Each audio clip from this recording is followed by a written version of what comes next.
Bom dia, família.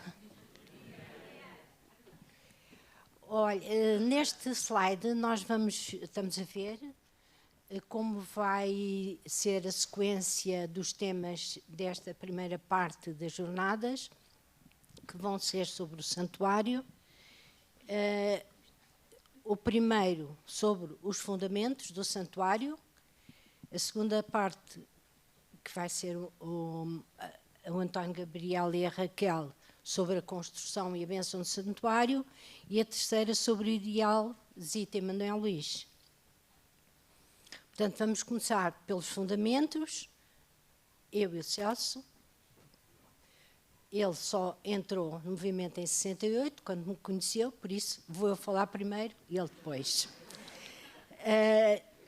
Estes fundamentos do santuário, no fundo, correspondem aos anos de 1960 a 1974, em que foi construída a família. O que acontece, nós podemos começar até por dizer, como em todas as histórias, era uma vez. Era uma vez uma família pequena, jovem, muito amada por Nossa Senhora, e com todo o entusiasmo da sua juventude se decidiu a entregar nas mãos de Nossa Senhora como instrumento, em aliança com ela, para construir em Lisboa e a partir de Lisboa o Reino do Pai, o homem novo na nova comunidade. Porque quis a providência divina que, ao contrário de outros lugares em que Nossa Senhora deu primeiro o santuário e depois apareceu a família, aqui em Lisboa fosse a família que estivesse nos alicerces, que fosse o fundamento do santuário. E nestes 14 anos, e é interessante ver como, embora não coincidente no tempo, foram também 14 anos os anos de exílio do pai fundador. Portanto, nestes 14 anos foi construída a família e, no fundo, está no fundamento, como acabei de dizer, no fundamento do santuário, e este santuário torna-se ainda mais especial por ser um santuário fundado sobre pedras vivas. Pedras vivas que Nossa Senhora foi escolhendo uma a uma, e nós tínhamos bem consciência dessa eleição, foi trabalhando como mãe educadora e foi sobre essas pedras vivas que construiu este santuário onde ela se estabeleceu como mãe, como educadora, como rainha. Nós podemos considerar como nossa primeira pedra, como uma pedra fundamental, o fundamento dos fundamentos, o nosso pai fundador. Como sabem, depois da Arrau, depois de terminada a guerra, o padre Kennedy quis ir visitar os lugares onde as irmãs tinham fundado o santuário e começavam a nascer as famílias, tanto na África do Sul como na América do Sul. E ao passar e ao viajar, tanto para um lado como para o outro, passou por Lisboa, fazendo aqui duas escalas técnicas em 1947. E da segunda vez, ele visitou os lugares que perto do que seria depois o santuário, portanto, os Jerónimos e a Torre de Belém. Portanto, no fundo, parece que houve uma profecia do padre Kennedy, quando ele pediu ao padre Hemmler, que era o padre paulistino que o acompanhou nesta visita, se seria possível fundar em Portugal o movimento de Schoenstatt. Ele conhecia bem a história de Portugal, sabia que era uma terra, a terra de Santa Maria, uma terra com uma devoção muito especial a Nossa Senhora. Nossa Senhora tinha feito parte da nossa história. Nós tínhamos levado a todo o mundo a fé e com certeza também a devoção Nossa Senhora, conhecia muito bem a mensagem de Fátima e, portanto, achou profeticamente que aqui seria possível e Nossa Senhora de certeza que queria também estabelecer-se aqui em Lisboa. E a propósito deste acontecimento, lembro-me sempre daquela frase de Fernando Pessoa: Deus quer, o homem sonha e a obra nasce. E aconteceu. Outras pedras vivas foram instrumentos de Maria na construção da família, foram as senhoras de Schoenstatt, que em 1960 vieram para Portugal. E é interessante também saber que as primeiras senhoras a sair de Schoenstatt em missão foram as 4 senhoras que vieram para Portugal. 2 para o norte e 2 para Lisboa. Maria Teresa Schneider e Irmgard Ludwig, vocês veem aqui no slide. Outras pedras vivas foram os padres de Schoenstatt. Os primeiros padres foi o padre Jaime Fernandes, que era um chileno recém-ordenado, e o padre António Lobo, português, também recém-ordenado, dos padres palutinos ordenados em Friburgo, na Suíça. Porquê Portugal? Porquê que os padres, e concretamente o padre Jaime Fernandes, chileno, decide vir para Portugal? Que chamamento é que ele ouviu de Nossa Senhora para vir para Portugal? Então, ele aprendeu, não é, Schoenstatt, que nós temos que ouvir os sinais do tempo, temos que estar atentos aos acontecimentos, e houve 2 acontecimentos, ou 3 talvez, que o levaram a esta decisão. A primeira foi a consagração a Nossa Senhora pela Fundação de Schoenstatt, por estas 6 pessoas que nós vemos no slide, que fizeram em Friburgo. Foi o padre António Lobo, na altura era seminarista, e aqui eu não vejo bem porque está muito pequenino. O padre Jorgelino também era seminarista, estes 2 portugueses, o padre Jaime também seminarista, chileno, e depois o padre Miguel, o que foi depois padre Miguel, a irmã, a Margarida Lencastre, e o Paulo Cordovil, tio da Concha, e que foi também depois padre Paulo Cordovil. Os 5 fizeram uma consagração a Nossa Senhora, comprometendo-se e pedindo a fundação de Schoenstatt em Portugal. Outro acontecimento que terá levado o padre Jaime a vir para Portugal foi o compromisso deste curso, a que ele pertencia, o curso Áquilas del Padre, que se comprometeu pela corrente de retorno. O que era a corrente de retorno? O padre Quentnis disse-lhes, no Chile,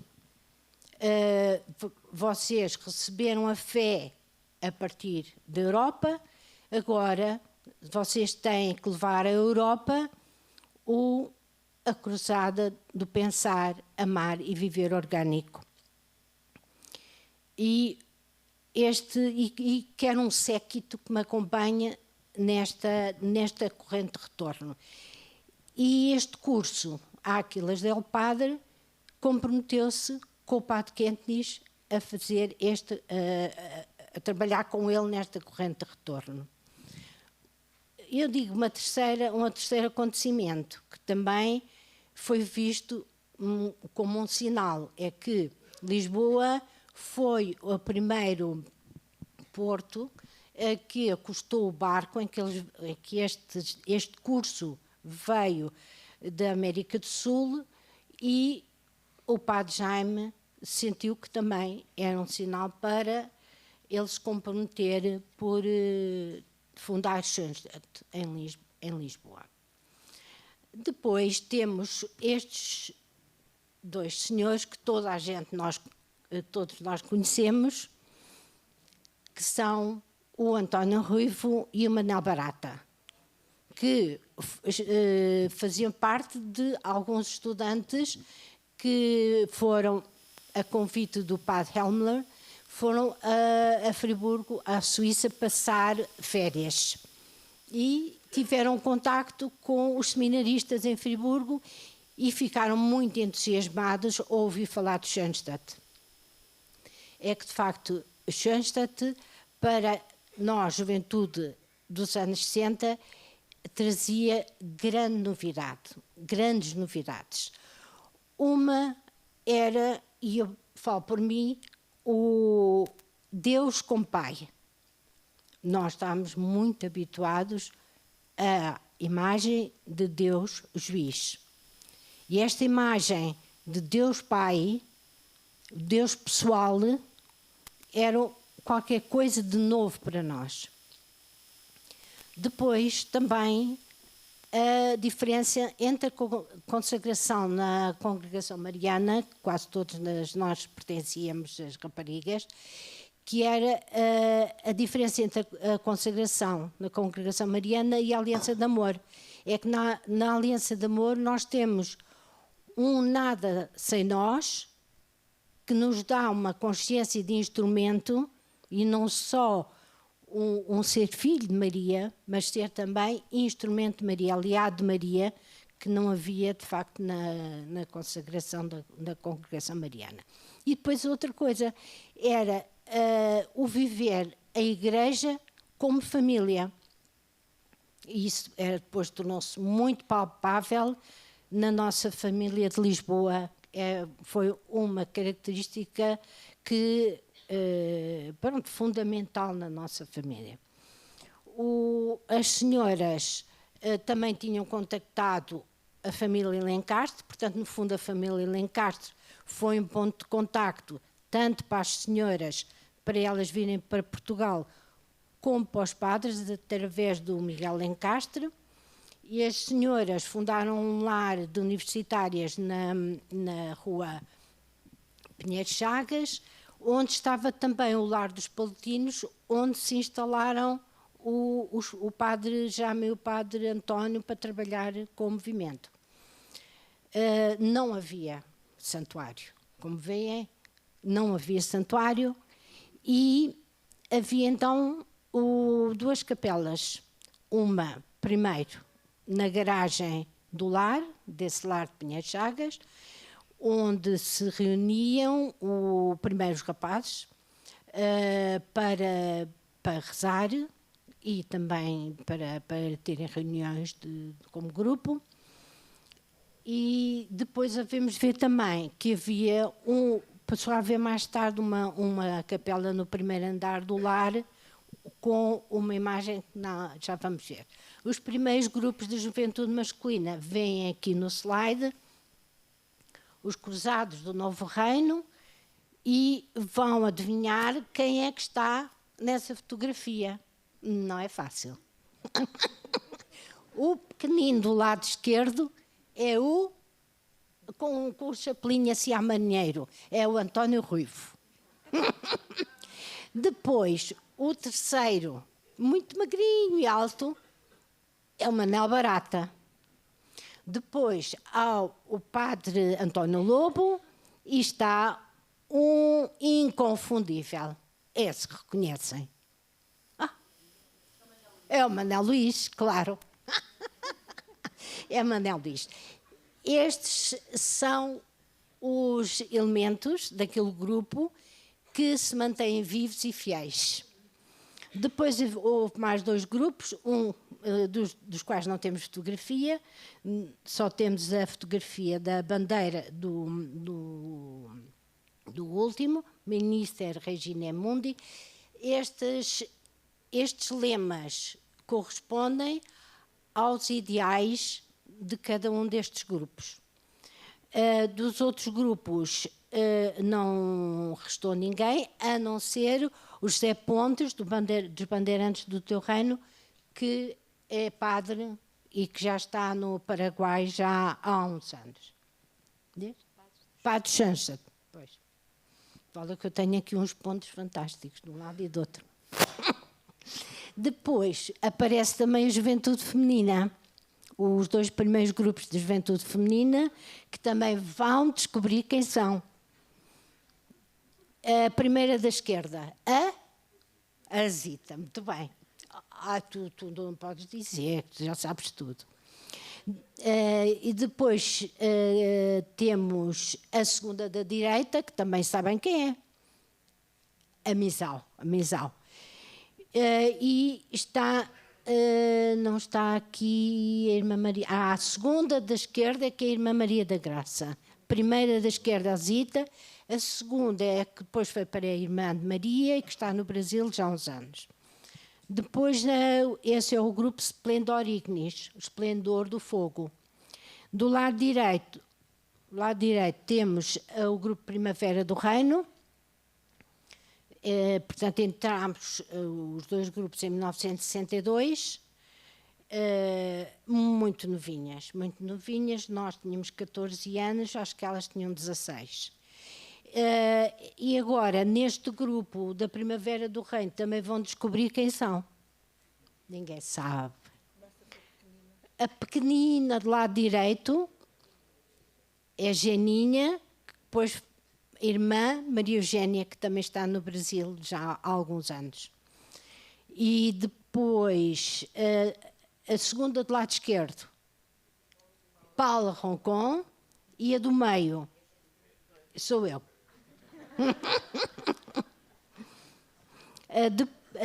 Depois temos aqui este slide com as primeiras alianças.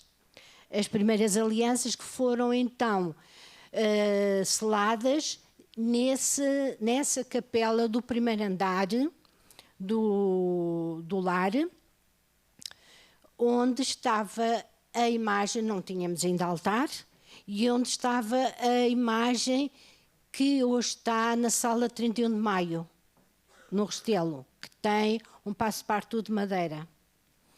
Temos as primeiras de todas, foi Manel Barata e o Rui Portugal, e depois foi ainda em 1962, portanto eles foram em 18 de março, ainda em 62, 18 de outubro, o Manel Luís, e depois, em 18 de abril de 1963, o António Ruivo.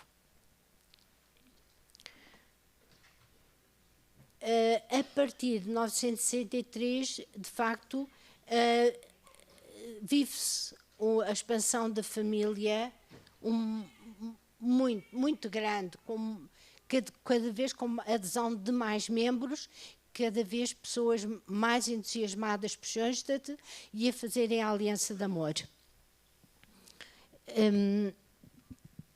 Vocês desculpem, mas eu não vejo nada. Depois temos começar os retiros, temos o retiro da juventude masculina. Este slide refere-se todo em 63. Há também o acampamento da juventude feminina e a aliança de amor, as alianças de amor da juventude feminina do grupo Splendor Ignis, que está aqui representado só com um membro do grupo.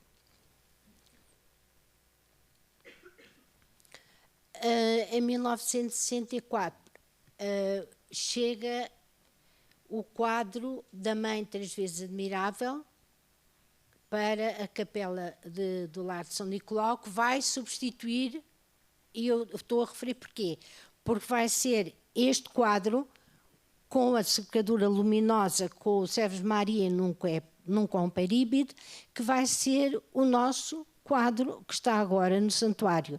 Portanto, é o primeiro elemento para o futuro santuário, o quadro de Nossa Senhora, o quadro da Mãe Três Vezes Admirável, 1964, que nos é oferecido pelas senhoras de Schoenstatt.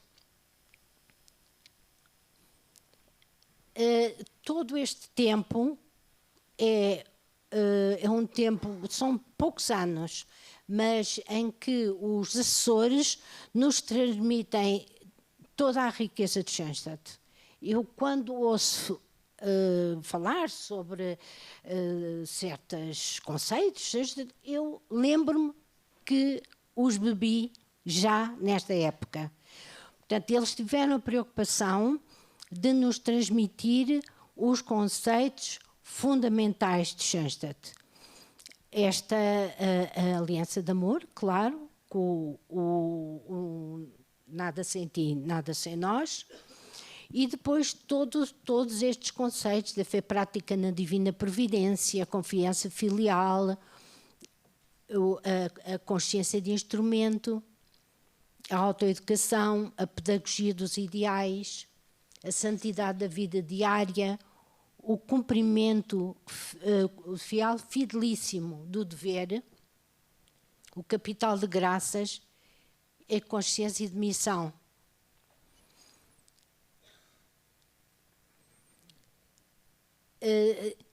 E o fundamentalíssimo, os 3 pontos de contacto. A mãe, 3 vezes admirável, o Padre Kentenich e o santuário. Para sermos família, para nos sentirmos família, estes são os elementos fundamentais: a mãe, o pai e a casa. Faltava-nos de facto a casa, porque a mãe, 3 vezes admirável, já nós tínhamos e sentíamos muito perto de nós, como aliados dela. O Padre Kentenich, apesar de estar nessa altura em Milwaukee, ele parecia que estava próximo, porque os padres iam lá, contavam-nos muito sobre ele. Sabíamos como ele era para nós, família de Schoenstatt, o transparente Deus Pai, e como assumia como seu carisma esse papel, e como os padres que estavam connosco e também os que passavam por cá nos transmitiam o Deus como Pai, Deus como Pai. Faltava-nos então o santuário e começou o anseio pela construção do espiritual do santuário. Começam então as peregrinações ao santuário original, ao santuário, portanto, de Schoenstatt. Em 1963, em agosto, há a primeira peregrinação a Schoenstatt, e aí, como já nós não podíamos fazer atos oficiais no santuário original porque era dos palutinos, os peregrinos vão às Cruzes Negras, ficam ao lado do santuário e entregam a Maria a família portuguesa e a sua missão, e pedem o santuário como oferta, pelo qual se comprometem por inteiro. Quando chegam, eis não quando, a família recebe, os padres recebem uma carta do Sr. Cardeal Patriarca, Dom Manuel Segereira, a proibir que os padres trabalhassem com movimento.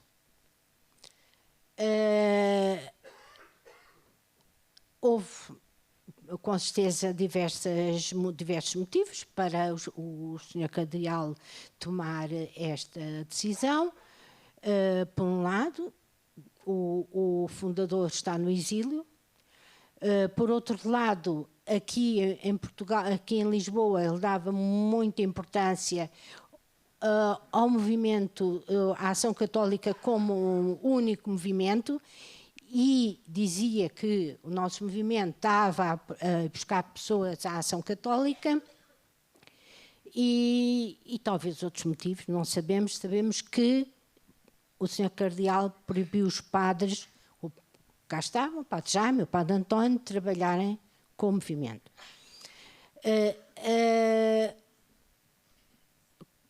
há uma proposta do padre Jaime no sentido de a família mostrar a Nossa Senhora que a amávamos. Mostrai primeiro que me amais. E isso levou a um crescimento da vida interior da família muito grande. A família virou-se para dentro e cresceu muito espiritualmente. E nesses anos, que foram de facto anos de muita provação, porque os padres não deixaram de poder trabalhar connosco oficialmente, surgem as primeiras vocações. As primeiras foi para as Irmãs Marianas, a Maria da Graça Salles Henriques e depois a Irmã Maria Eugénia, para as Senhoras de Schoenstatt, a Maria de Jesus e a Silita, e para os padres, o futuro padre José Pontes. Eu acho que nós vemos aqui como as mulheres são muito mais generosas. São 4 contra 1. Houve também outros jovens que foram para os institutos, mas que desistiram por sentir que não era de facto a sua vocação. Surgem novos grupos da juventude feminina. Nós vemos estas 4 bandeiras, e eu acho que ainda há mais outro, que é o ciclo, que é o da Silita, com Redemptio Crucis, que não está aqui. Depois também surge o primeiro grupo de namorados. Portanto, como vê, é um tempo de muita provação, um tempo difícil, mas também com muitos frutos. Surge o primeiro grupo de namorados, que depois vai constituir o primeiro grupo de obra familiar, que se vai chamar Fundamento da Família do Pai. Só bastante mais tarde, em 1974, já com o santuário, pois, é que surge o outro grupo, o segundo grupo de obra familiar, que coroa da família do Pai. E com este nosso anseio por ter o santuário, começam-se a conquistar os primeiros símbolos para o santuário. E estes 3 são mesmo conquistados pelos grupos, com o seu capital de graças. A cruz, as portas do tabernáculo e a lamparina. E também estes 3 primeiros por grupos da juventude feminina, a lança de São Miguel, do Arcanjo São Miguel, pela juventude masculina, e estes 2, que é a Pedra de Ara e o altar, são-nos oferecidos pelas senhoras, pelo Instituto das Senhoras da Diocese de Trier, na Alemanha. Depois há a partida do padre Jaime Fernandes para o Chile, que é um marco que nos marcou muito. Passa a expressão.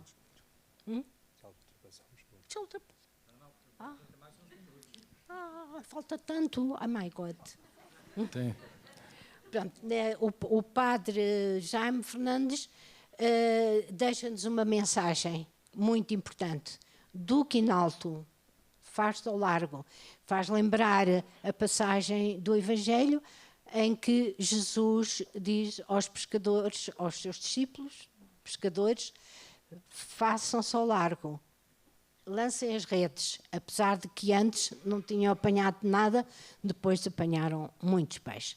Entretanto, o padre Jaime encontra-se com o padre Kentnich em Milwaukee, que nos deixa também um recado. Mando-lhes dizer que vivam da sua história. É uma história breve, mas é uma história rica, porque o amor de Deus e de Nossa Senhora irromperam com força.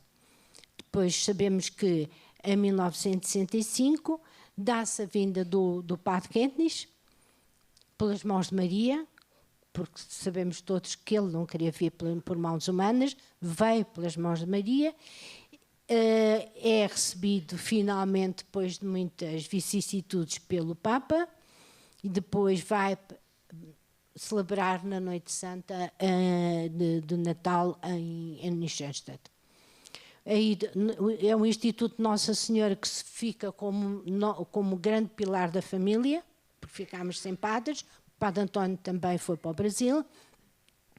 E elas alugam uma casa na rua Duarte Lobo, em Alvalade, e onde já cabe uma parte, porque era muito alto, do altar. E onde começam também a pôr-se os símbolos já conquistados do santuário. Vêm duas senhoras, a Josete e depois mais tarde a Doroteia, e regressa a Silita. Eu isto não podia deixar de dizer que é o nosso encontro, da Paula e meu, com o padre Quentnis em Schoenstatt, em que ele também nos mandou, nós oferecemos-lhe uma vela e ele mandou acender a vela, mas era cá fora, portanto era difícil, era no exterior, era difícil, e ele disse assim, como estava a ser difícil acender a vela, é sem dúvida difícil fundar Schoenstatt em Portugal. Ele sabia como era difícil, de facto. E depois disse, acendei esta vela em Portugal, quando lá chegarem, pela fidelidade dos que estão e dos que hão de vir. Ou seja, todas as gerações posteriores a nós, que estão aqui presentes. Depois, pronto. Sou eu. Uns 5 minutos, pode ser, Celso? Pode, acho que sim. A Teresa esqueceu-se de dizer que a vela tinha estampado uma caravela, não era uma vela qualquer. Portanto, era uma espécie de círio pequeno e com... Ora bem, aqui aparecem, indo os padres para o Chile e para o Brasil, e sendo proibido a atividade deles, vamos ter o apoio dos padres que estão em Madrid. O padre José Manuel, o padre Ricardo Brava, o padre Alberto Eironte. Cada um numa sequência. Acontece em 15 de setembro a morte do padre Quentnis, que foi um choque e uma surpresa para a família de Lisboa, e pensamos sempre que as pessoas não morrem, que as pessoas que vão durar eternamente. E lembro-me que foi para aí, eu tinha chegado ao movimento, por namoro, um mês antes, e uma coisa que me espantou, duas coisas. Uma, o espírito de família que existia. Outra, a noção e o vínculo que havia destes membros ao padre Quentnis, porque me surpreendeu o silêncio, por um lado, quando pelo telefone não havia telemóveis, quando anunciam que tinha acontecido em Schoenstatt, na missa, no final da missa, na Igreja da Santíssima Trindade, a morte do padre Quentnis. Antes, desculpa lá. Logo de imediato, isto foi a 15 de setembro, logo de imediato, a 20 de setembro, a família reunida sentiu-se mais unida ao padre Quentnis e vai decidir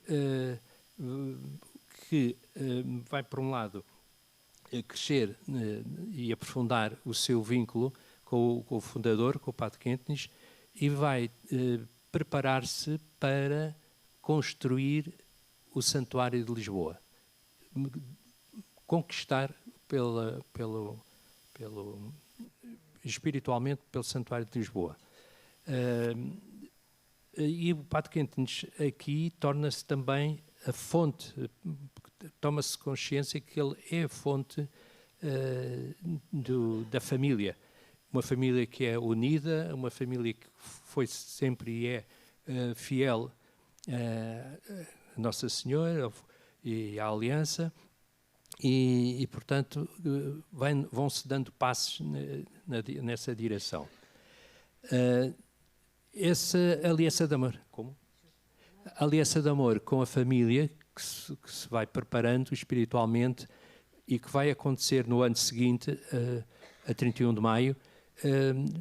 Próximo desse 31 de maio, vai-se a Fátima buscar a pedra, quase que diria a pedra angular do Santuário ali do Restelo. E aqui aparecem estas fotografias a mostrar a pedra que fomos buscar à Loca do Cabeço. A fotografia do lado direito, ou aqui é a principal, sim, mostra então a aliança de amor da família de Lisboa com Nossa Senhora. Nessa aliança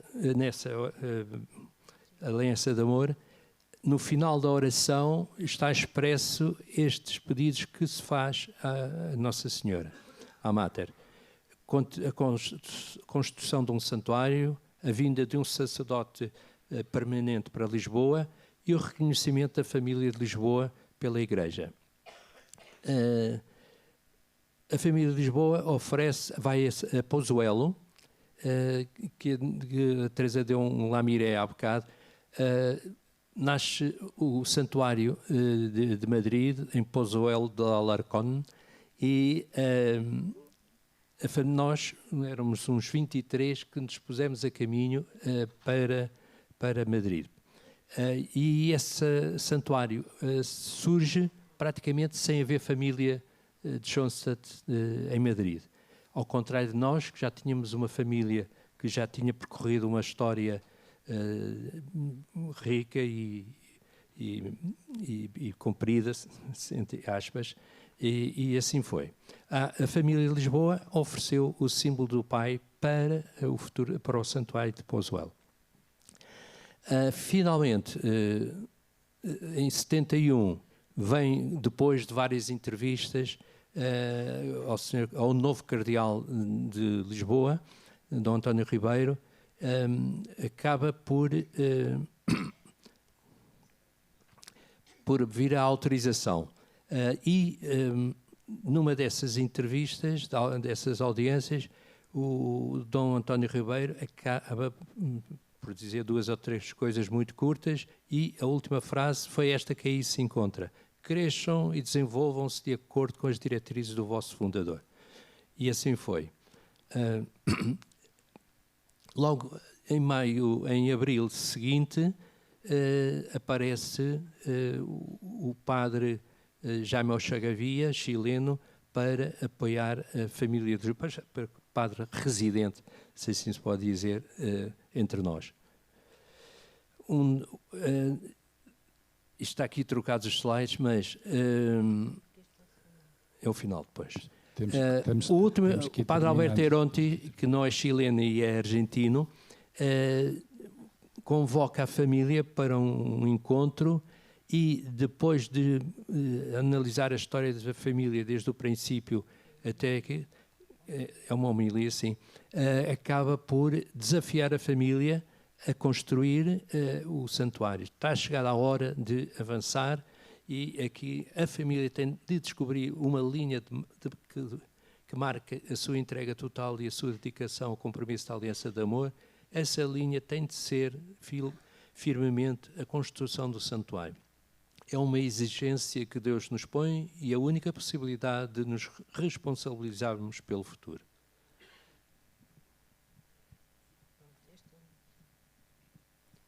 Nunca na história da família houve tantas dificuldades como em Portugal, disse o Padre Quintes. Muito grande deverá ser o edifício que a Mater construirá no futuro, quando necessita de alicerces tão profundos e maciços.